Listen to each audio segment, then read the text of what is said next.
കേരള പ്രദേശ് കോൺഗ്രസ് കമ്മിറ്റിയുടെ X ഹാൻഡിലിൽ B Bihar അബദ്ധ post പിൻവലിച്ചെങ്കിലും വിവാദം വിട്ടൊഴിഞ്ഞിട്ടില്ല. ബിഹാറിൽ BJPക്ക് വജ്രായുധം നൽകിയെന്ന ആക്ഷേപം ശക്തിപ്പെടുകയാണ്. എന്നാൽ പോസ്റ്റിൽ KPCC ഡിജിറ്റൽ മീഡിയ വിഭാഗം ചെയർമാൻ VT ബൽറാമിനെതിരെ നടപടികൾ സ്വീകരിച്ചെന്ന റിപ്പോർട്ടുകൾ പൂർണ്ണമായി തള്ളുകയാണ് കേരളത്തിലെ പാർട്ടി നേതൃത്വം. പോസ്റ്റ് തന്റെ അറിവോ അനുമതിയോ ഇല്ലാതെയാണെന്നും താൻ ഇടപെട്ടാണ് തിരുത്തിയതെന്നും ബൽറാം KPCC നേതൃയോഗത്തിൽ വിശദീകരിച്ചു. എന്താകും ബിഹാർ പോസ്റ്റ് ഇനി ഉണ്ടാക്കുന്ന ഇമ്പാക്ട്? RDX പരിശോധിക്കുകയാണ്. ആദ്യം RDX റാപ്പ് 59 സെക്കൻഡ്. കോൺഗ്രസിന്റെ എക്സ് ഹാൻഡിലിൽ വന്ന ബിഹാർ പോസ്റ്റ് ബീഹാറിനെ അടച്ചാക്ഷേപിക്കാനാണെന്ന് BJP ആരോപണമുയർത്തിയതോടെയാണ് വിവാദമായത്. ആർക്കെങ്കിലും പ്രശ്നമുണ്ടായിട്ടുണ്ടെങ്കിൽ അതിൽ ഖേദം പ്രകടിപ്പിക്കുകയാണെന്ന് KPCC പിന്നീട് വ്യക്തമാക്കി. വിവാദം കത്തിപ്പിടിച്ചതോടെ KPCCയുടെ ഡിജിറ്റൽ മാധ്യമ വിഭാഗം ചെയർമാൻ VT ബൽറാം സ്ഥാനമൊഴിഞ്ഞിരുന്നു. BD പോസ്റ്റ് പണിയായതോടെ ബൽറാമിനെ സ്ഥാനത്തുനിന്ന് നീക്കിയതാണെന്ന് മന്ത്രി MB രാജേഷ് അടക്കമുള്ളവർ പരിഹസിച്ചു. ഇതോടെയാണ് KPCCയുടെ വിശദീകരണം. VT ബൽറാമിനെതിരെ ഒരു നടപടിയും KPCC സ്വീകരിച്ചിട്ടില്ല. ആരോപണങ്ങൾ ബൽറാമിന്റെ ജനപിന്തുണ കണ്ട് അദ്ദേഹത്തെ അപഹസിക്കാനുള്ള നീക്കമാണ് KPCC അധ്യക്ഷൻ വ്യക്തമാക്കി. ബീഹാർ BD പോസ്റ്റ് തന്റെ അറിവോ സമ്മതമോ ഇല്ലാതെയാണെന്ന് ബൽറാം KPCC നേതൃയോഗത്തിൽ പറഞ്ഞു. പോസ്റ്റ് ശ്രദ്ധയിൽപ്പെട്ട ഉടനെ അതിൽ ഇടപെട്ട് തിരുത്തിയത് താനാണ്.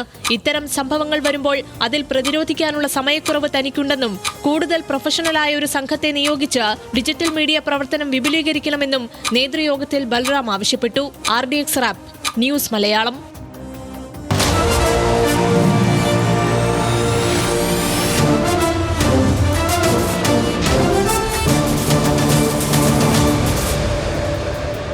VT ബൽറാമിനെതിരെ ഒരു നടപടിയും KPCC സ്വീകരിച്ചിട്ടില്ലെന്ന് അധ്യക്ഷൻ സണ്ണി ജോസഫ്. ബൽറാമിന്റെ ജനപിന്തുണ കണ്ടാണ് അദ്ദേഹത്തെ ഇത്തരത്തിൽ അപഹാസ്യനാക്കും വിധം ആക്ഷേപം ഉന്നയിക്കുന്നതെന്നും KPCC അധ്യക്ഷൻ പറഞ്ഞു. പ്രതികരണം കാണാം. VT ബൽറാമിനെ അവഹേളിക്കാമെന്ന് ആരെങ്കിലും കരുതിയെങ്കിലും തെറ്റുപറ്റി. VT ബൽറാം കോൺഗ്രസിന്റെ KPCCയുടെ വൈസ് പ്രസിഡന്റാണ്. ഇപ്പോഴും അദ്ദേഹത്തിന് തന്നെയാണ് ഈ ചുമതല. അദ്ദേഹം അതിൽ നിന്ന് ഒഴിയാനുള്ള സന്നദ്ധത അറിയിച്ചിരുന്നു. എന്നാൽ അതിന് പകരം ഒരാളെ കണ്ടെത്തുന്നത് വരെ അത് തുടരാൻ തന്നെയാണ് നേരത്തെ പറഞ്ഞതാണ്, ഇപ്പോഴേ അല്ല, ഈ കാര്യത്തിന്റെ പേരിലുമല്ല. ഇതിൽ അദ്ദേഹത്തിന് യാതൊരു തരത്തിലുള്ള ഉത്തരവാദിത്വമില്ല. അപ്പോൾ നമ്മൾ നേരെ ഡാറ്റാ ഷീറ്റിലേക്ക് കടക്കുകയാണ്. വിവാദമായ പോസ്റ്റ് എന്താണെന്ന് നമ്മൾ കണ്ടിട്ടുള്ളതാണ്. ഒരിക്കൽ കൂടി ഓർമ്മപ്പെടുത്താം. GST നിരക്കിലെ മാറ്റത്തിന് പിന്നാലെ KPCC സോഷ്യൽ മീഡിയ ഹാൻഡിലിൽ വന്ന പോസ്റ്റാണ് വിവാദം ഉണ്ടാക്കിയിട്ടുള്ളത്. BDയും ബീഹാറും ബിയിൽ തുടങ്ങുന്നു, അതിനെ ഇനി പാപമായി കണക്കാക്കാനാകില്ല എന്നുള്ളതാണ് വിവാദ പോസ്റ്റ്. പ്രകോപനം പുകയില ഉൽപ്പന്നങ്ങളുടെ നികുതി വർധനയിൽ നിന്ന് BD ഒഴിവാക്കിയതാണ് എന്നുള്ളതാണ് നമുക്കറിയാവുന്ന വിവരം. പോസ്റ്റ് ബീഹാറിനെയും ജനങ്ങളെയും അപമാനിക്കുന്നതാണെന്നാണ് BJP ആരോപിക്കുന്ന ഒരു കാര്യം. പോസ്റ്റിൽ മാപ്പ് പറയണമെന്ന് ഇന്ത്യ സഖ്യം നേതാവ് തേജസ്വി യാദവും ബീഹാറിലെ പ്രധാനപ്പെട്ട കക്ഷി നേതാവ് ആവശ്യപ്പെട്ടു. വിവാദം കനത്തതോടെ പോസ്റ്റ് ഡിലീറ്റ് ചെയ്ത് KPCC ഖേദം അറിയിക്കുകയും ചെയ്തിട്ടുണ്ട്. മോദിയുടെ തെരഞ്ഞെടുപ്പ് ഗിമ്മിക്കിനെതിരായ വിമർശനം തെറ്റായി വ്യാഖ്യാനിച്ചെന്നാണ് KPCCയുടെ ഇക്കാര്യത്തിലുള്ള വിശദീകരണം. KPCC ഡിജിറ്റൽ മീഡിയ സെൽ മേധാവി VT ബൽറാമിന് കാരണം കാണിക്കൽ നോട്ടീസ് നൽകി എന്ന വിവരങ്ങളും പുറത്തു വന്നിരുന്നു. ഇത്രയുമാണ് ഡാറ്റയിലുള്ളത്. PR പ്രവീണയാണ് നമുക്കൊപ്പം തിരുവനന്തപുരത്ത് നിന്ന് വിശകലനങ്ങളുമായി ചേരുന്നത്. Praveena, good evening. അനാവശ്യമായി പോയ ഒരു വിവാദമാണ്. നോക്കൂ, വോട്ടർ അധികാർ യാത്രയുമായി ബീഹാറിൽ വലിയ രീതിയിൽ രാഹുൽ ഗാന്ധിയും തേജസ്വി യാദവും സ്കോർ ചെയ്യുകയും ഇന്ത്യ സഖ്യം ഒന്നാകെ വലിയ ഒരു വിജയിക്കുന്നു എന്നൊരു പ്രതീതി ഉണ്ടാക്കി നിൽക്കുന്ന സമയത്താണ് വളരെ ശ്രദ്ധേയമായിട്ടുള്ള ഒരു നാഷണൽ ഹാൻഡിലുകളിൽ ഒന്നായിട്ടുള്ള കോൺഗ്രസ് കേരള എന്നുള്ള എക്സ് ഹാൻഡിലിൽ നിന്ന് ഇത്തരം അനാവശ്യമായ ഒരു പോസ്റ്റ് വന്നത്. അതേ തുടർന്ന് നടത്തിയ പ്രതികരണങ്ങളിലും ഒരു പൊരുത്തക്കേടുകൾ ഉണ്ടായിരുന്നു. ഇന്നിപ്പോൾ VD സതീശൻ പറയുന്നത് അങ്ങനെ ഒരു സ്ഥാനമേ ഇല്ല, അല്ലെങ്കിൽ അങ്ങനെ ഒരു സെല്ലേ ഇല്ല എന്നുള്ളതാണ്. KPCC അധ്യക്ഷൻ പറയുന്നത് പക്ഷേ അതിന് ഘടകവിരുദ്ധമായിട്ടാണ്. അപ്പോൾ UDF നേതൃത്വത്തിലും KPCCയിലും തന്നെ, അല്ലെങ്കിൽ KPCC കോൺഗ്രസ് നേതൃത്വത്തിൽ ഒരു അനിശ്ചിതത്വം, അഭിപ്രായ വ്യത്യാസം ഉണ്ടോ?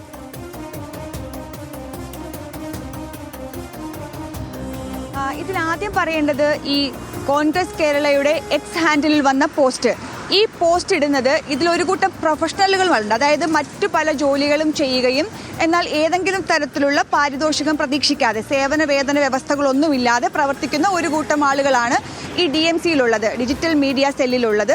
അതിൻ്റെ ചെയർമാനായിരുന്നു VT ബൽറാം. അപ്പോൾ കുറേ നാളുകളായി VT ബൽറാം ഇതിന് ഫണ്ട് ഇറക്കിക്കൊണ്ട് ഇത് വിപുലീകരിക്കണമെന്നുള്ള ആവശ്യം മുന്നോട്ട് വയ്ക്കുന്നുണ്ട്. എന്നാൽ അതിൽ കാര്യമായ പുരോഗതിയൊന്നും ഉണ്ടായിരുന്നില്ല. ഇതേ തുടർന്ന് ഇതിൽ ഏതെങ്കിലും തരത്തിലുള്ള പാർട്ടിക്കെതിരായി വരുന്ന സൈബർ അറ്റാക്കുകൾ, അതുപോലെ തന്നെ പാർട്ടിക്ക് ചില കാര്യങ്ങൾ ചെയ്യേണ്ടി വരുന്ന സൈബർ ഇടങ്ങളിലെ ഇടപെടലുകൾ, ഇതിലൊക്കെ ബുദ്ധിമുട്ടുണ്ട് എന്നുള്ള കാര്യം അറിയിച്ചിരുന്നു. സമയക്കുറവുണ്ടെന്നും ഒരു പ്രൊഫഷണലായ ടീമിനെ നിയോഗിക്കണമെന്നുമായിരുന്നു ആവശ്യം ഉന്നയിച്ചിരുന്നത്. എന്നാൽ സംഗതി വളരെ പതിയെ മുന്നോട്ട് പോകുന്ന ഒരു കാഴ്ചയായിരുന്നു കണ്ടത്. കാരണം പുനഃസംഘടനയൊക്കെ പോലെ വളരെ പതിയെ മുന്നോട്ട് കൊണ്ടുപോവുകയായിരുന്നു. ഇതിനിടയിലാണ് ഈ പറയുന്ന ചെയർമാൻ്റെ അറിവോ സമ്മതമോ ഇല്ലാതെയാണ് ഈ പോസ്റ്റ് BD ബിഹാർ പോസ്റ്റ് പ്രത്യക്ഷപ്പെടുന്നത്. അത് വന്ന ഉടൻ തന്നെ BJP ആയുധമാക്കുകയും ചെയ്തു. രാഷ്ട്രീയ ആയുധമാക്കി മാറ്റിയതോടെ കോൺഗ്രസിന് മാപ്പ് പറഞ്ഞ് തലയുരേണ്ട അവസ്ഥയുണ്ടായി. അതിൽ വിശദീകരണം നൽകാൻ പോലും എന്താണ് ഉദ്ദേശിച്ചത് എന്ന് പോലും പറയാൻ കഴിയാത്ത വിധം ഡിജിറ്റൽ മീഡിയ സെല്ലിന് തലപ്പത്താളില്ലാത്ത വിധത്തിലേക്ക് കാര്യങ്ങൾ കൊണ്ടുപോവുകയായിരുന്നു. സ്വാഭാവികമായും ആ പോസ്റ്റ് പിൻവലിച്ച് നിരുപാധികം മാപ്പ് പറയേണ്ടി വന്നൊരവസ്ഥയാണ്, ഖേദം പ്രകടിപ്പിക്കേണ്ടി വന്നൊരവസ്ഥയാണ്. ഇതിന് പിന്നാലെയാണ് VT ബൽറാമിനെ ചുമതലയിൽ നിന്ന് ഒഴിവാക്കി എന്നുള്ള തരത്തിൽ വാർത്തകൾ ഉയർന്നത്. അപ്പോൾ തന്നെ VT ബൽറാം പ്രതികരിച്ചത്, ഞാൻ നേരത്തെ തന്നെ ഒഴിയാൻ സന്നദ്ധത അറിയിച്ചതാണ്, അത് സ്വീകരിച്ച് രാജി ഉണ്ടായി എന്നുള്ള കാര്യം സർക്കുലറായി ഇറക്കേണ്ടത് നേതൃത്വമാണ്. ഇക്കാര്യം ആവശ്യപ്പെട്ട് അദ്ദേഹം വീണ്ടും സണ്ണി ജോസഫ് MLA KPCC അധ്യക്ഷനെ വിളിക്കുന്നു. അപ്പോഴാണ് അദ്ദേഹം മാധ്യമങ്ങളോട് പറയുന്നത് ഇങ്ങനെ ഉണ്ടായി എന്നുള്ളത്. പക്ഷേ ഇക്കാര്യത്തിൽ പിന്നീട് V ശിവൻകുട്ടിയും അതുപോലെ തന്നെ മന്ത്രിമാരായ V ശിവൻകുട്ടിയും MP രാജേഷും അടക്കമുള്ളവർ വിക്കറ്റ് തെറിച്ചു എന്നുള്ള തരത്തിൽ വലിയ തോതിലുള്ള കമന്റുകളുമായി രംഗത്തെത്തി. സ്വാഭാവികമായും VT ബൽറാം ഇതിൽ പോസ്റ്റ് ഇടുന്നതിന് മുൻപ് തന്നെ നേതൃത്വത്തെ ഇക്കാര്യം അറിയിച്ചു, വിശദീകരണം നൽകണമെന്നാവശ്യപ്പെട്ടു. KPCC നേതൃയോഗത്തിൽ VT ബൽറാം തന്റെ നിലപാട് വിശദീകരിക്കുകയും ചെയ്തു. തന്റെ അറിവോ സമ്മതമോ ഒന്നുമില്ലാതെ ഇട്ട പോസ്റ്റ് പക്ഷെ ശ്രദ്ധയിൽപ്പെട്ടപ്പോൾ തന്നെ അത് പിൻവലിപ്പിക്കാനുള്ള നടപടികൾ ചെയ്തത് താനാണ്. പക്ഷേ ഈ കണക്കിന് മുന്നോട്ട് പോകാനാകില്ല. അങ്ങനെയാണ് ഇന്ന് KPCC വാർത്താക്കുറിപ്പ് ഇറക്കി ഇതിലൊരു വിശദീകരണം നൽകുന്നത്. എന്തായാലും നിലവിൽ ഇത്തരം ആരോപണങ്ങളൊക്കെ ഉയർന്ന സ്ഥിതിക്ക് എന്തായാലും പുതിയ ആൾ വരുന്നതുവരെ താൻ തുടരുമെന്നുള്ള നിലപാടിലാണ് VT ബൽറാമും ഉള്ളത്. അതുവരെയും തുടരണം എന്നുള്ള നിർദ്ദേശമാണ് KPCCയും നൽകിയിട്ടുള്ളത്. ഇനി ഇതിൽ എന്താണ് രസമെന്ന് ചോദിച്ചാൽ, പാർട്ടിയിൽ ഇങ്ങനെ ഒരു ഡിജിറ്റൽ മീഡിയ സെൽ ഉള്ള കാര്യം തനിക്ക് അറിയില്ല എന്ന് പാർട്ടിയുടെ മുതിർന്ന നേതാവ് കൂടിയായ പ്രതിപക്ഷ നേതാവ് കൂടിയായ VD സതീശൻ പറയുമ്പോൾ അമ്പരപ്പോട് കൂടി മാത്രമേ അത് കേൾക്കാൻ കഴിയൂ. കാരണം അതിലൊരു വലിയ സംഖ്യയുള്ള, അതായത് കുറച്ചധികം പേരുള്ള ഒരു ഡിജിറ്റൽ മീഡിയ സെല്ലാണ് നേരത്തെ രൂപം നൽകിയിരുന്നത്. അതിനാണ് KPCC ഉപാധ്യക്ഷൻ കൂടിയായിരുന്ന VT ബൽറാമിന് ചുമതല നൽകിയത്. അപ്പോൾ ഇത്തരം ഒരു സെല്ലുണ്ടെന്ന് അറിയുകയോ അല്ലെങ്കിൽ ഈ പറയുന്ന പോലെ പാർട്ടിയുടെ പേരിൽ പോസ്റ്റുകൾ, അതുപോലെ തന്നെ ഈ X ഹാൻഡിൽ ഉൾപ്പെടെയുള്ള സാമൂഹിക മാധ്യമങ്ങൾ വരുന്ന പോസ്റ്റുകളൊന്നും VD സതീശൻ അറിഞ്ഞിട്ടേ ഇല്ല എന്നുള്ളത് അതൊരു വലിയ തോതിലുള്ള ഞെട്ടലുണ്ടാക്കുന്ന സംഭവമായിരുന്നു കോൺഗ്രസ് നേതാക്കൾക്കിടയിലും. അതിൽ കൂടി വ്യക്തത വരുത്തിയാണ് സണ്ണി ജോസഫ് രംഗത്തെത്തിയത്. മാത്രവുമല്ല ഇതിലുൾപ്പെട്ട ഈ പറയുന്ന DMCയിൽ ഉൾപ്പെട്ട ആളുകളുടെ പേര് വിവരങ്ങൾ പലതരത്തിൽ സൈബർ ഹാൻഡിലുകളിൽ പ്രചരിപ്പിക്കുകയും ചെയ്തിട്ടുണ്ട്. അതായത് നിലവിൽ 26 പേരടങ്ങുന്ന സംഘമാണ്. അത് KPCC ഡിജിറ്റൽ മീഡിയ സെല്ലിൻ്റെ കോർ കമ്മിറ്റി രൂപീകരിച്ചിട്ടുള്ള ഉത്തരവ് 28/4/2023 KPCC K സുധാകരൻ അധ്യക്ഷനായിരിക്കെ ഉത്തരവിറക്കുന്നത്. ആ പകർപ്പ് മാധ്യമങ്ങളിലൂടെ അതായത് ഈ സൈബർ പറഞ്ഞു വരുന്നത് ഇത് വോളണ്ടറിയായി പ്രവർത്തിക്കുന്ന ഒരു സംഘം പ്രൊഫഷണലുകളുടെ കൂട്ടായ്മ, അങ്ങനെയാണല്ലോ ഇപ്പോൾ ഇതിനെ വിഭാവനം ചെയ്തതായി പ്രവീണ പറയുന്നത്, അല്ലെങ്കിൽ KPCC വ്യക്തമാക്കുന്നത്. അപ്പോൾ അതിലൊരു പൊളിച്ചെഴുത്തിന് കോൺഗ്രസ് തയ്യാറെടുക്കുന്നു എന്ന് ഇതിന്റെ അധ്യക്ഷൻ അല്ലെങ്കിൽ അതിന്റെ ചുമതലയുള്ള VT ബൽറാമും KPCC അധ്യക്ഷനും പറയുമ്പോൾ അതെങ്ങനെ പൂർണ്ണ സമയമായി അല്ലെങ്കിൽ ഫുൾ ടൈമേഴ്സ് ആയിട്ടുള്ള ആളുകളെ ഇതിലേക്ക് കൊണ്ടുവരും എന്നാണോ? അതായത് VT ബൽറാം ഒരു റിപ്പോർട്ട്, വളരെ വിശദമായ ഒരു റിപ്പോർട്ട് KPCC നേതൃത്വത്തിന് നൽകിയിട്ടുണ്ട്. ആ റിപ്പോർട്ട് അനുസരിച്ച് പൂർണ്ണ സമയം പ്രവർത്തിക്കാൻ കഴിയുന്ന, ശമ്പളം കൊടുത്ത് നിയമിക്കാൻ പറ്റുന്ന തരത്തിലേക്ക് ഒരു കമ്പനിയെ ഹയർ ചെയ്തുകൊണ്ട്, അതായത് സോഷ്യൽ മീഡിയ ഹാൻഡിലുകൾ കൈകാര്യം ചെയ്യാൻ അറിയുന്ന, ഇങ്ങനെയുള്ള കാര്യങ്ങളിൽ ബുദ്ധിപരമായും അതുപോലെ തന്നെ സർക്കാസ്റ്റിക്കായും പ്രതികരിക്കാൻ കഴിവുള്ള ഒരു കൂട്ടരെ ഇതിലേക്ക് നിയമിക്കണം. അതുമായി ബന്ധപ്പെട്ട് ചില കമ്പനികളുമായി ചർച്ച നടത്തുകയും VT ബൽറാം ചെയ്തിരുന്നു.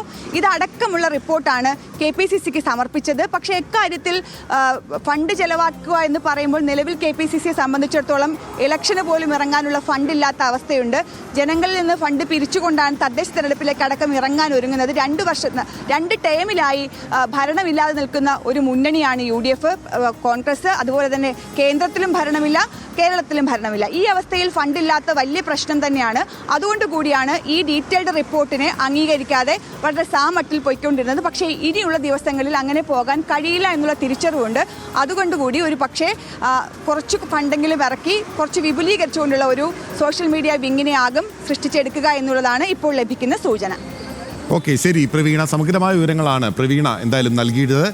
കൃത്യമായ സമയത്ത് BJPക്ക് ബീഹാറിൽ ഒരു ആയുധം നൽകലായിരുന്നു KPCCയുടെ എക്സ് പേജിൽ വന്ന പോസ്റ്റ് എന്നതിൽ കോൺഗ്രസിനുള്ളിൽ പോലും മറിച്ചൊരു അഭിപ്രായത്തിന് സാധ്യതയില്ല. അതിന്റെ രാഷ്ട്രീയം മറ്റൊന്നായിരുന്നു എന്ന് വിശദീകരിക്കുമ്പോൾ പോലും കേരള രാഷ്ട്രീയത്തിൽ എടുക്കുന്ന നിലപാടല്ല ദേശീയ തലത്തിൽ വാർത്താ പ്രാധാന്യമുള്ള ഒരു വിഷയത്തിൽ സ്വീകരിക്കേണ്ടത് എന്ന് പോലും വ്യക്തതയില്ലാത്ത അത്രയും അൺപ്രൊഫഷണലായ ഒരു ടീമാണ് ഒരു പ്രധാന പാർട്ടിയുടെ സോഷ്യൽ മീഡിയ പേജ് കൈകാര്യം ചെയ്യുന്നത് എന്നത് അത്ഭുതകരമാണ്. ഇന്ത്യൻ രാഷ്ട്രീയ സാഹചര്യത്തെ കൂടി മനസ്സിലാക്കിക്കൊണ്ടുള്ള സാമൂഹിക മാധ്യമ ഇടപെടലിന് കേരളത്തിലെ കോൺഗ്രസിന് ഇനിയെങ്കിലും കഴിയട്ടെ എന്ന് RDX ആശംസിക്കുന്നു. ഇടവേള.